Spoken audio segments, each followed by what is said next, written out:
मीठी मीठी बातें करना, लेकिन भय से प्रीत मानता है। दुष्ट अगर झुकता है तो आपकी शक्ति को, आपकी ताकत को देखकर झुकता है, सज्जनता से नहीं झुकता। आज एकदम से शरण में आए हैं बलराम जी की में। राम राम खिलाधार प्रभावम न विदामि में। राम राम राम खिलाधार प्रभावम न विदामि ते। मूढ़ा नाम नय को बुद्धीनाम शत्रुमहर्षितेर्कम। क्षमा करो प्रभु, क्षमा करो, हम आपके प्रभाव को नहीं जानते थे, बड़ी भूल हो गई, बड़ा हमसे अपराध बन गया। नमस्ते सर्वभूतात्मन सर्वशक्तिधराव्यय विश्वकर्मन नमो अस्तुते त्वां वयं शरणं गता। हे बलराम भगवान, हम आपकी शरण में आए हैं, हम सब आपकी शरण में आए हैं, हमें माफ कर दो, हमें क्षमा कर दो। और देखो ये हमारी बेटी है, हमने आपके भतीजे के साथ इसकी विदा कर दी, पर हस्तिनापुर को डुबाओ नहीं, गंगा जी में हस्तिनापुर डूब जाएगा, छोड़ दो इसे। बलराम जी ने अपने हल को निकाल लिया। आज भी माताओं, बहनों, बुजुर्गों, हस्तिनापुर गंगा जी की ओर झुका हुआ है। ये बलराम जी के शौर्य का, पराक्रम का परिचय देता है। दुर्योधन ने अपनी बेटी की विदा की। दुर्योधन अपनी बेटी लक्ष्मणा से बहुत प्रेम करता था, इसलिए उसने दहेज में 60 वर्ष के 1200 हाथी, 10,000 घोड़े, सूर्य के समान चमकते हुए सोने के 6,000 रथ और दहेज में दिए, और 1,000 नौजवान दासियां दी अपनी बेटी की सेवा के लिए इसने। इस प्रकार ये बलराम जी के पराक्रम की कथा सुनाई सुखदेव जी ने परीक्षित को। सुखदेव जी कहते हैं, परीक्षित देवर्षि नारद को मन में आया कि मैं भगवान की ग्रहचर्या, दिनचर्या देखूं जाकर के, क्योंकि भगवान अकेले हैं और इतनी रानियां हैं, तो कभी न कभी तो थोड़ी बहुत तो झटर पटर होती होगी, क्योंकि एक व्यक्ति की एक पत्नी होती है तब तो उसकी पूर्ति नहीं कर पाता है, और भगवान के पास इतनी रानियां, तो थोड़ी बहुत तो कुछ न कुछ अनबन होती होगी। चलो चल करके देखते हैं। और नारद जी आ जाते हैं भगवान के दरवाजे पर। भगवान एक महल में बैठे, वहां गए, रुक्मिणी के साथ भगवान बैठे, नारद जी को देखा। अरे नारद जी, आओ आओ, देवर्षि नारद कब पधारे, आओ बैठो। थोड़ी देर नारद जी बैठे, चल दिए। फिर दूसरे महल में गए, सत्यभामा के महल में, और सत्यभामा के महल में भी गए तो वहां भी भगवान बैठे। भगवान ने कहा, नारद जी अरे कब आए, आओ आओ, थोड़ा भोजन कर लीजिए, आ जाओ। कहा नहीं नहीं भोजन, अरे नहीं, बिना भोजन की तो जाने ही नहीं दूंगा। वो भोजन करवा दिया। अब नारद जी यहाँ से चले तो कालिंदी के महल में पहुंचे, वहां भी भगवान बैठे। भगवान ने कहा, आओ नारद जी आओ, कब के पधारे, आओ भाग्य हमारे, आओ आओ, थोड़ा भोजन कर लो। नारद जी ने फिर भोजन कर लिया। अब जिस महल में जाए वहीं भगवान मिले और नया सा बर्ताव करें, जैसे भगवान को पता ही नहीं है, और हर बार भोजन करवा दे। अब नारद जी बोले, ऐसे ही जाते रहे हर किसी के महल में तो पेट और फट जाएगा खाते खाते। इसलिए बोले, भगवान की लीला भगवान ही जाने और कोई नहीं जान सकता है। प्रभु आप तो सबके भीतर और बाहर निवास करते हैं, आप तो आप ही हैं प्रभु, आपके समान कोई दूसरा नहीं हो सकता। ये ग्रहचर्या, ये दिनचर्या नारद जी ने भगवान की देखी। इसके बाद में पांडवों का रायसू यज्ञ कराने के लिए तैयारी हुई। जरासंध जो मगध देश का राजा था, 20,800 राजा उसने कैद में कर लिए थे, और 20,800 राजा उसने कैद में कर लिए थे, सबके मुकुट उतार के रख लिए थे।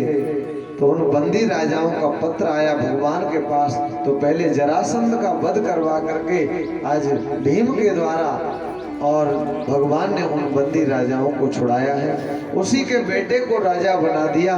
फिर पांडवों का रायसू यज्ञ होने लगा। रायसू यज्ञ में अग्र पूजा का अधिकारी कौन होगा, इस विषय पर चर्चा होने लगी। तो नकुल सहदेव ने कहा कि द्वारकाधीश कृष्ण ही अग्र पूजा के अधिकारी हैं, लेकिन शिशुपाल इस बात को स्वीकार नहीं कर रहा था, भगवान की बुआ का बेटा, तो ये गाली देने लगा भगवान को। और जब तक 99 गाली दी, 100वीं गाली को जैसे ही पार किया है उसने, तो भगवान ने सुदर्शन के द्वारा इसके शीश को धड़ से अलग कर दिया है। बोलिए भक्त वत्सल भगवान की जय। इसके भी शरीर से ज्योति निकली, भगवान में समा गई, क्योंकि इसने दुश्मनी से चिंतन किया था भगवान का। भगवान ने सभी पांडवों से विदा लिए और द्वारका पहुंचे हैं। द्वारका में जाकर के साल्व के साथ सभी यादवों का युद्ध होता है। प्रद्युम्न परास्त हो जाते तो भगवान श्री कृष्ण ने जाकर के और साल्व का उद्धार किया है। इसके बाद में दंत वक्र सेना सजा करके आया, दंत वक्र को मार डाला है। विदुरथ आया तो विदुरथ का भी वध कर दिया भगवान ने। बलराम जी तीर्थ यात्रा करने के लिए गए तो यहाँ बलराम जी ने सूत जी की हत्या कर दी। जो कथावाचक कथा सुना रहे थे, बलराम जी ने उनको ही मार डाला, क्योंकि बलराम जी को इन्होंने प्रणाम नहीं किया था सूत जी ने।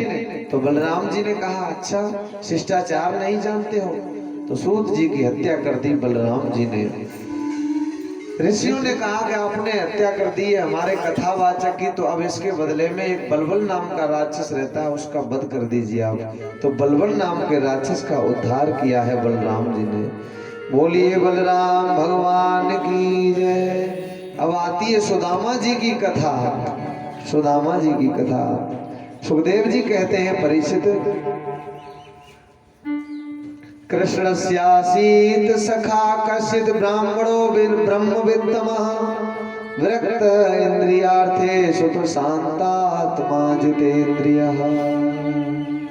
परीक्षित एक ब्राह्मण भगवान के भक्त थे, भगवान श्री कृष्ण के परम मित्र थे। वे ब्रह्मज्ञानी होने पर विषयों से विरक्त थे, उन्हें किसी चीज की इच्छा नहीं थी, मन में कोई कामना नहीं थी। घर में गरीबी थी और गरीबी होने पर भी घर में वो मन में कोई इच्छा नहीं थी सुदामा जी के। मेरी माताओं बहनों समझना, गरीब कौन है? गरीब वो है जिसके घर में कुछ नहीं है फिर भी खुश है, संतुष्ट है, वो गरीब है। लेकिन दरिद्री कौन है? दरिद्री वो है जिसके घर में लाखों करोड़ों रुपए भरे हैं, अरबों खरबों की संपत्ति है, फिर भी सोचता है इतने से कुछ नहीं होगा, और मिल जाए और मिल जाए और मिल जाए। तो यही दरिद्री है, दरिद्री। और गरीब वो है कि चाहे कुछ भी पास में नहीं है पर मस्त रहता है, मस्त एकदम, वो गरीब है। तो दरिद्री में गरीब में बहुत अंतर है।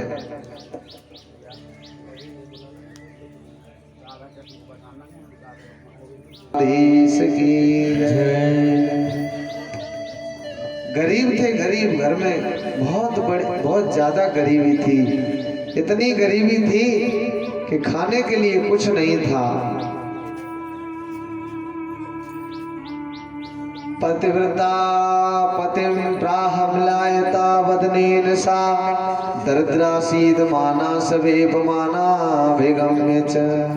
एक दिन की बात है, इनकी पत्नी जो सुशीला थी, सुशीला वो अपने पतिदेव के पास आई और अपने पतिदेव के पास आकर के सुशीला कहती है, स्वामी, उदास होकर के बोली, मैंने सुना है कि लक्ष्मी के पति भगवान श्री कृष्ण आपके मित्र हैं, परम मित्र हैं, इसलिए प्रभु आप उनके पास चले जाओ और उनसे कुछ मांगना नहीं, वो बिना मांगे ही बहुत कुछ दे देते हैं। वो भक्तों की आशा अभिलाषा पूर्ण करने वाले हैं प्रभु, इसलिए तुम ऐसा करो, उनके पास चले जाओ, भगवान श्री कृष्ण के पास, और वो बिना मांगे ही सब कुछ दे देते हैं प्रभु, मांगना नहीं। सुदामा जी कहते हैं, अच्छा शिक्षक हो सगरे जग कौतिय, ताकू कहा तू देते है शिक्षा, जे तप के परलोक सुधारत, संपत्ति की तिनके नहीं इच्छा। जो जगत को उपदेश देते हैं और भगवान के भक्त हैं, वो ब्राह्मण, उनके संपत्ति की इच्छा नहीं है। और देख, मुझे कुछ भी नहीं चाहिए, मुझे तो केवल भगवान का भजन बस करना है और कुछ नहीं करना है। और मैं, तू कहती है कि चला जाऊं द्वारका, अपने प्रभु से मांगूंगा नहीं। सुशीला ने कहा स्वामी मांगना नहीं पर चले जाओ, चले जाओ। वो बिना मांगे ही दे देते हैं। कहा ठीक है चला तो जाऊंगा, लेकिन एक बात है,